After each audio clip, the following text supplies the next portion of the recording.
Hi folks, welcome to In The Workshop. I'm David.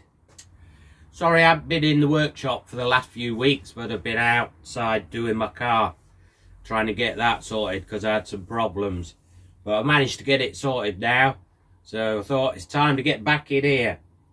I'm bunged up with a bit of a cold, but I know that's all it is because we do loads of tests because of working at a school. So it's just a cold. But it's great to get back in here. So as you can see here, I've got a big massive lump here. This was given to me by a nice bloke called Russ. And what it is a big router table. So I'm going to have to try and find a way of trying to fit it in here somewhere. So I might have to do some jiggling. But I'll try and make best use of it. I'm thinking about seeing if I could use it as a router table, and when it's not being used as that, holding my pillar drill, but my bench pillar drill, but we'll see if that'll work out. But first thing to do is to get the fire lit because it's a bit chilly in here. So join me in a second.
Now, when Russ got this table, he got this new. And he had a big, massive router that was too big to fit to it. Because he had seen my little router table that I got and the adjustment that I put on it, he thought that I might be better off with this. And that's got a little router in it. But I was wondering if I could fit this big router that I've got to this one, but I probably won't be able to. I was wondering if I could do some adapting to fit it. It has these adapter plates. That means you can put a hand circular saw underneath. So you've got a table saw. And you could also put a jigsaw upside down, I think, in them. And also a router. But obviously we don't need a table saw because we've got a few. And we've got the band saws and the scroll saw, so we don't need to fit a jigsaw, so it can just stay as a router table.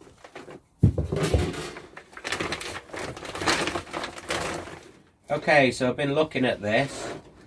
The fitment here, the plate for router fitting is made of ABS. The others are made of steel plate, but these are ABS. It's quite thick, but it's still, the ABS is nice and straight. There's probably just a slight little drop on there, but hardly anything. So I think I'm going to be able to make this fit.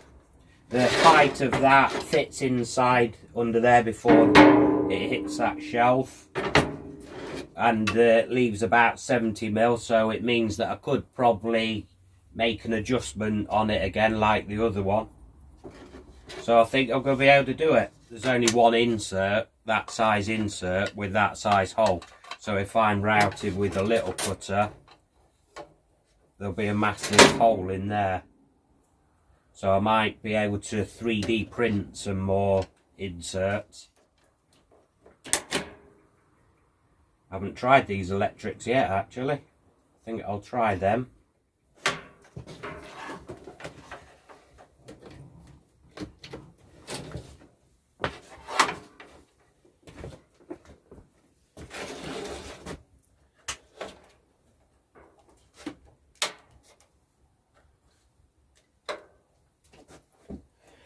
Oh, light comes on, that's promising.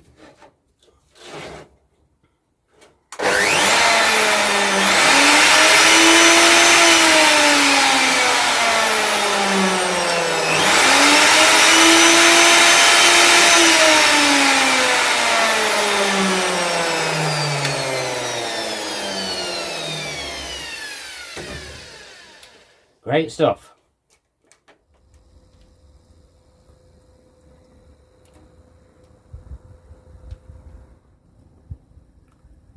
So what I thought I'd do is make myself a nice hot cappuccino, hoping that it would help me solve this problem of where I'm going to put this. Because I did think about putting it over here, moving the pillar drill and the extractor and putting it there, but the problem with that is the outfeed of the table saw. If I'm cutting something wide, then that will be in the way, because at the minute I can move the pillar drill out the way if I want to feed something through, something that's wide that way. So yeah, it's just a juggling act in a small area. I know this is not small compared to some people's workshops, but yeah, it's because I fit so much in. I know that a lot of you say once I've got one thing like a bandsaw I should get rid of the other one, but I just don't want to do that. I always like to have backups just in case something happens to one of the tools. So yeah, just having a ponder.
Don't know if I'm going to be able to fit that round there. If I can get it round there, because I've only got to get to it now and again to empty it, I can push that round the back there and then wheel this across here because of it being on casters, and then that can go where this goes in front of the window. Because what that'll mean is if I'm cutting anything wide on the table saw, all I've got to do is wheel this out the way, and that'll be okay because of it being on the casters.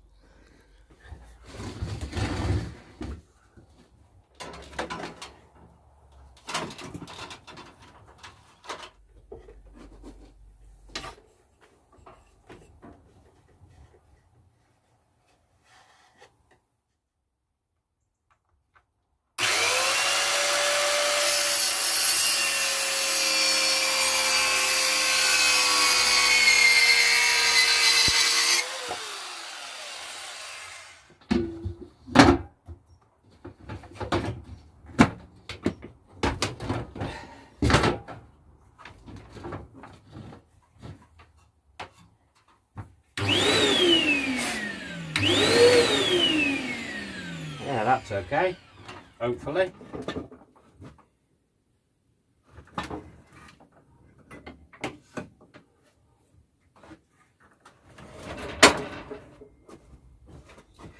Now this will be staying permanently here, so I can sort out the floor, get it all level, and that'll be staying there permanently. This is on casters, so is the bandsaw just there, so they can wheel out from there.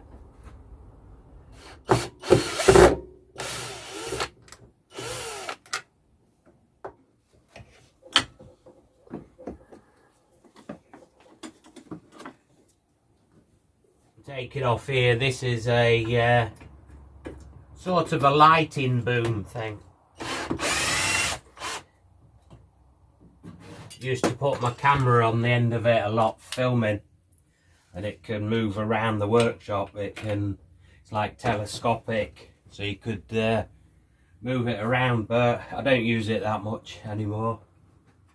So now we've moved all that lot out of the way, should be plenty of room to get this back there now.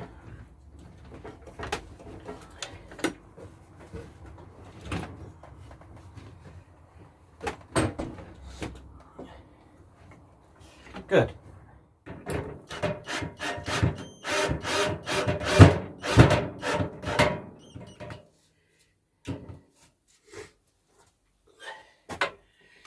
There we go. That's nice and level. So, like I say, this one won't be going anywhere. That'll just be staying there permanently. And these two can wheel out. This, I'm thinking about, because I'll need this probably clear, like I say, when I'm cutting a wide board. I might take off that fret saw, scroll saw, because I don't use it very often, if ever. So I might take it off, clear the bottom a bit, and then what I'll be able to do if I'm doing a wide board, this will be able to flip over, because that's what I made it for, so it'll flip over. So then I won't have to even wheel it out. I could just flip it over, cut wide boards and flip it back up if I want to use it. So to be able to use the pillar drill on here when it's not being used as a router, the router will just be dropped, this fence pushed back, and then the pillar drill will fit on here. So I'm going to have to find probably some way of fitting it on here so that it keeps it steady. The only problem is this is sitting on this table just there, which is fine, but just here this back bit's sitting on the at the minute that's the plate, but it will be the ABS, which won't be good, because I think it might start putting a bow in that because of the weight of it. Unless I bring it to one of the ends, which then puts the back of that over the bed still there. Right, let's have a look, see what we're dealing with.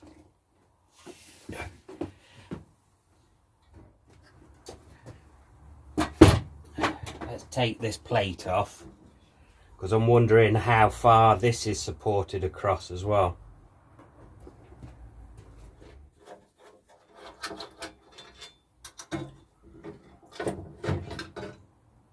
Right, that's okay.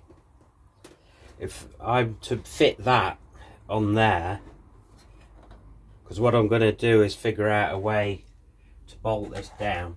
There is a bit where I can put a bolt through and slide it across, and then I'll be able to bolt this down, hopefully.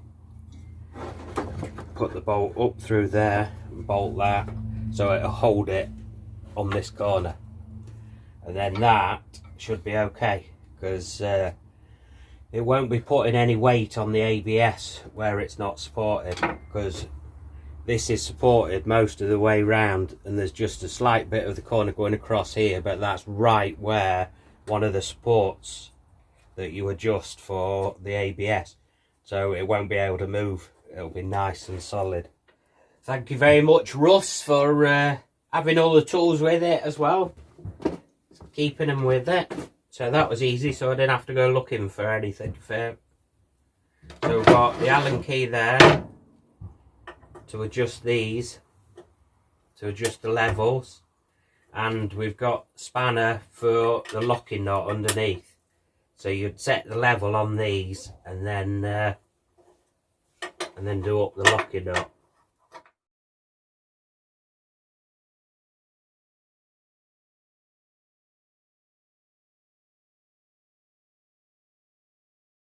I've just realised you don't need to do any measuring to the tops of the supports, because you could just put this through the holes in the ABS and they go into the Allen head, and then you can move them to where you want them to make them rise or fall. And then you could just get it level and then just leave it there. And then what you'll do is take this off and then just do up the locking nuts. So yeah, each one's got a hole.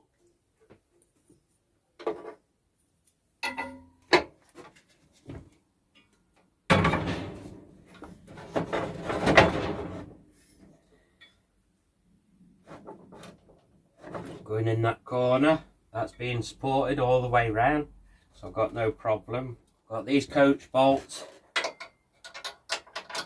going to drop into there.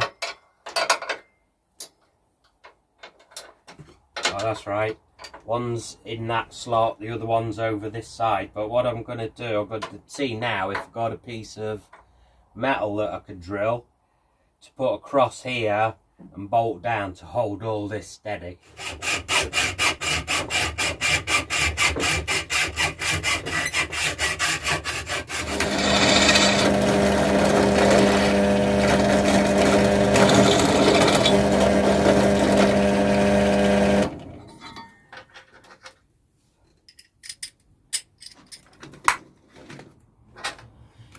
I've got wing nuts that fit.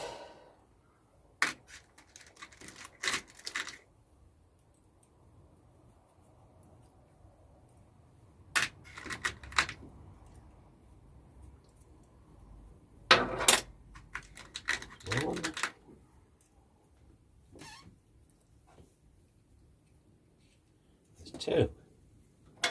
Right, let's see if this works.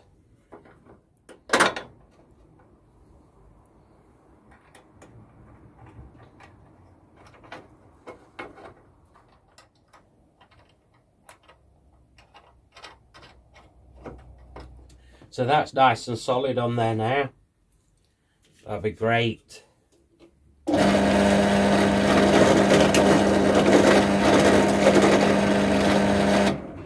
Great for using. That'll stop it moving around. And it's supported nicely on there. I haven't got to worry about this ABS, because this back corner there is supported right in the middle. It's one of the supports. And most of it is sitting on this alloy bed,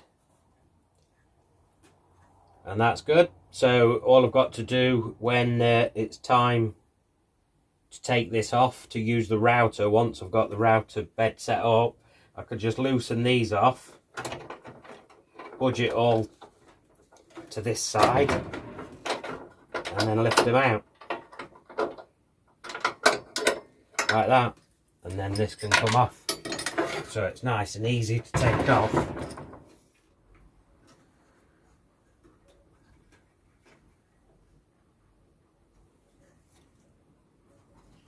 Pretty easy to put back on again. Right, better get this budged across.